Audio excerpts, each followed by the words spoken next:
Hello everyone, my name is Tyler. Welcome to AI Football Prediction Lab, Europe's most trusted football prediction channel. The FIFA Club World Cup is now behind us, and with the European leagues yet to kick off, there's a bit of a gap in the football calendar. But we believe there's no better league to fill that gap than Major League Soccer, the American Football League. This video covers 9 selected fixtures from the 14 scheduled MLS matches, set for Thursday, June 17th, UK time. Please note that match times may vary based on your location. As you can see on the screen right now, these are the 9 matches we're covering. We're focusing on 9 out of the 14 matches, because analysing all of them in depth isn't feasible for us right now, and we'd rather give you fewer, more reliable predictions. As always, our football expert Luca has prepared sharp insights and predictions for each match.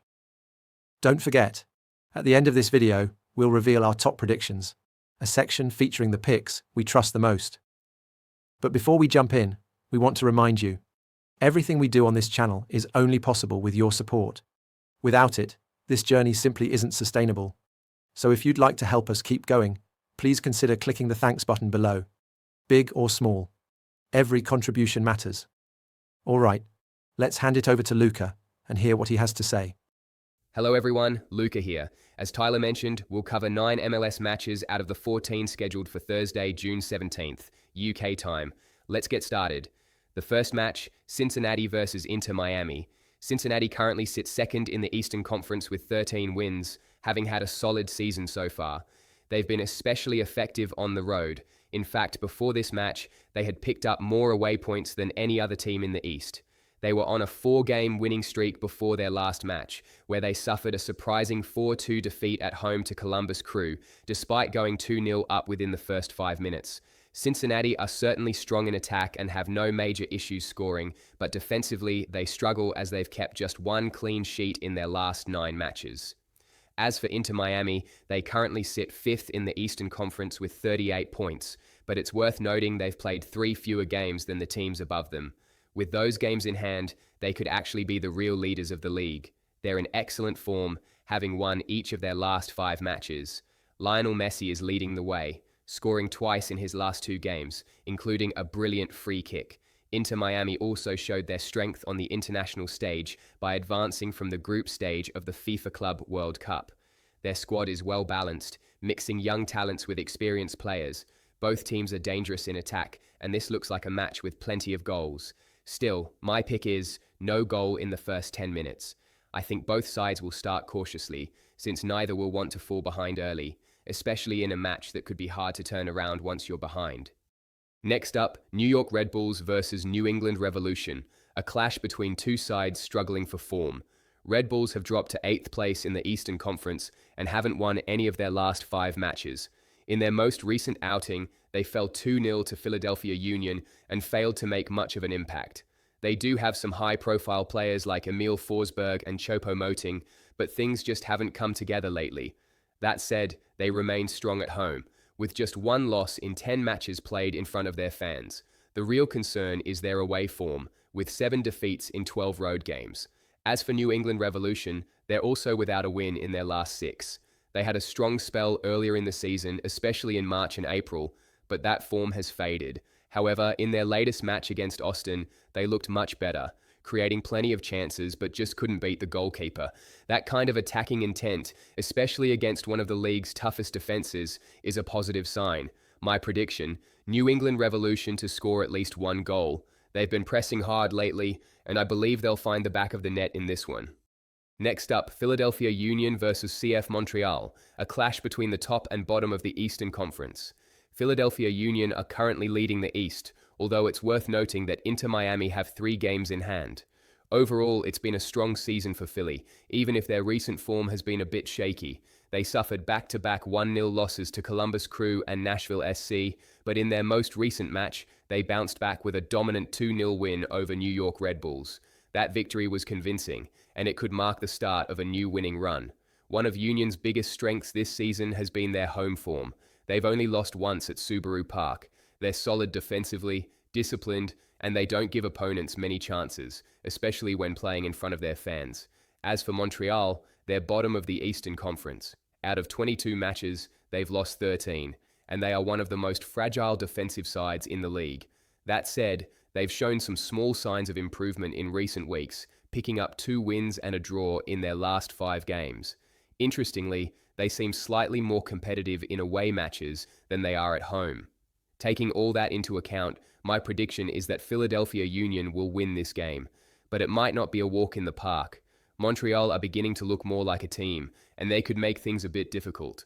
Still, I expect Philly to get the job done, probably by a narrow margin. Next up, second-placed Minnesota United face off against sixth-placed Los Angeles FC. While Minnesota appears stronger on paper, it's important to note that LAFC have played 3 fewer matches and are only 8 points behind, meaning the gap may be misleading. Minnesota are in excellent form, having recently beaten San Jose 4-1. They have lost only once in their last 9 matches, and that defeat came against conference leaders San Diego. They're a team that's hard to beat. However, they do struggle to keep clean sheets, as even San Jose managed to create several chances against them. Minnesota are strong on the wings, generate plenty of corners, and often threaten from set pieces. They have quick, athletic players up front and are dangerous on counterattacks. On the other side, Los Angeles FC might be more familiar to football fans who watch the FIFA Club World Cup. Although they didn't quite live up to expectations in the tournament, they returned to MLS with confidence. Their squad includes big European names like Olivier Giroud and goalkeeper Hugo Lloris. Since returning, they've won 2 matches in a row, most recently beating Dallas 2-0 in a dominant display. The scoreline could have been even wider. My prediction is over 1.5 goal. Although LAFC seem like the more stable and reliable side overall, their away record is poor. Minnesota are strong at home and consistently create chances. Given their defensive vulnerabilities and LAFC's attacking quality, this match is likely to see at least 2 goals. Next up, third-placed Nashville SC host fourth-placed Columbus Crew in what looks to be a tight and competitive clash between 2 in-form Eastern Conference sides. Nashville SC have been excellent at home and tough to beat overall. They've lost just once in their last 12 matches, with that sole defeat coming against Inter Miami in their previous game, where Lionel Messi was simply unstoppable. One of the goals they conceded also came from a clear goalkeeper error. Sam Surridge is currently tied with Messi at the top of the MLS Golden Boot race, and Nashville rely heavily on him for goals. Columbus Crew, meanwhile, are in great form. They recently beat Eastern Conference leaders FC Cincinnati 4-2 in what is known as the Hell is Real Derby, a fierce rivalry between 2 Ohio-based clubs. That win extended their unbeaten run to 5 matches, 4 wins, 1 draw. However, in that game, 3 of their goals came from heavy deflections, and their performance in the first 40 minutes was far from convincing. Still, their momentum is undeniable. My prediction is Nashville SC to win or draw. Both teams are strong, but Nashville's home form and goal-scoring power, mainly Surridge, give them a slight edge. Columbus are in excellent form, but their away record is still questionable. I don't think Nashville will lose this one. Next up, Seattle Sounders versus Colorado Rapids. Even for those who don't follow MLS closely, Seattle Sounders is a recognizable name, especially after their recent participation in the FIFA Club World Cup, where they stood out with their brave playing style and passionate fans.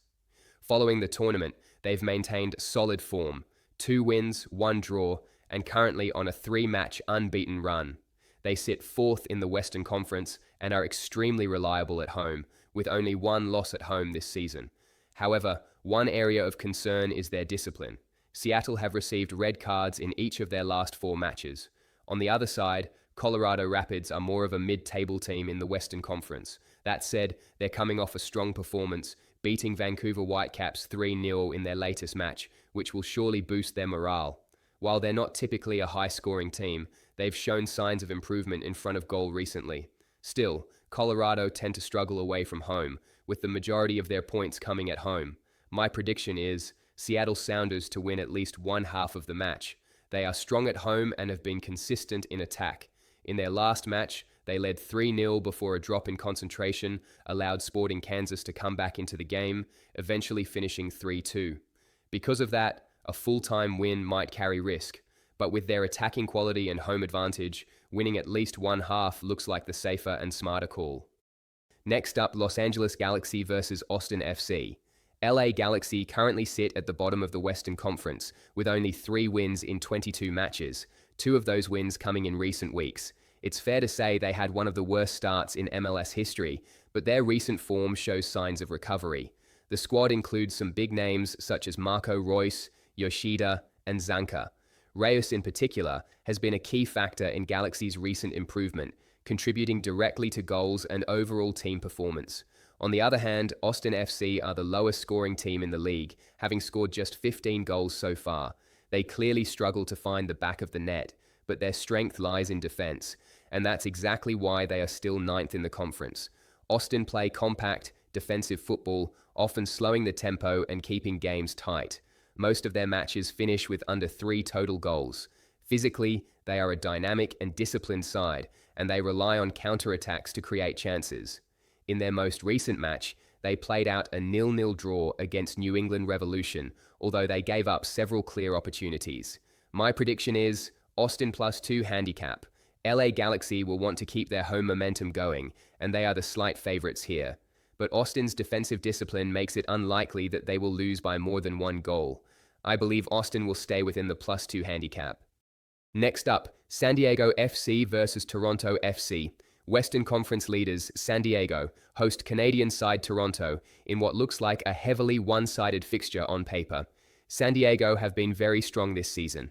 They've won 13 matches and scored 46 goals, more than any other team in MLS. They are known for playing high-scoring matches thanks to their explosive attacking line. However, defensively, they are not very solid. They tend to concede more than you'd expect from a table leader. Still, they are in great form with 5 wins in their last 6 matches. On the other hand, Toronto FC are near the bottom of the Eastern Conference, with just 14 points so far. But they've shown some fight in recent weeks, scoring in 7 of their last 8 matches, showing at least some attacking intent. In their most recent game, they played well against Atlanta United and were close to winning, but conceded a last-minute equalizer from a penalty. That performance should give them some confidence coming into this game. My prediction is San Diego to score at least 2 goals. San Diego have no issues scoring goals, and with their attacking firepower, they are expected to create plenty of chances. Defensively, they've shown weaknesses, especially in their last game against Chicago Fire, where they allowed multiple late attacks. That match could have easily ended in a draw. That's why, instead of backing San Diego to win outright, I believe a safer option is San Diego to score at least 2 goals in the match. Next up, Houston Dynamo versus Vancouver Whitecaps.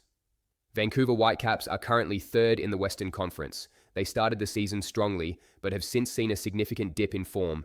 In their latest match, they lost 3-0 to Colorado Rapids, marking their 4th defeat in their last 5 games. Defensively, they've been shaky lately and are conceding more goals than usual. However, their goalkeeper remains one of the more consistent performers in the squad. On the other hand, Houston Dynamo are 10th in the Eastern Conference. Their home and away records are almost identical. They've collected 13 points at home and 13 away, which means they aren't particularly strong on home turf. Last weekend, they lost 1-0 to Real Salt Lake, but before that, they had picked up 2 solid wins, including a surprise 4-3 victory against Western Conference leaders San Diego FC away from home. Houston will play their next 3 matches at home, and they'll be hoping to capitalize on this run. My prediction is both teams to score. Despite their struggles, Vancouver should be able to find the net here. Houston, playing at home and facing a team with defensive issues, are also likely to score. We've now analyzed and shared our thoughts on 9 out of the 14 matches. Now it's time for our top predictions. But before we move on, just know that everything we do here is only possible with your support. If you'd like to help us keep going, you can click the thanks button below.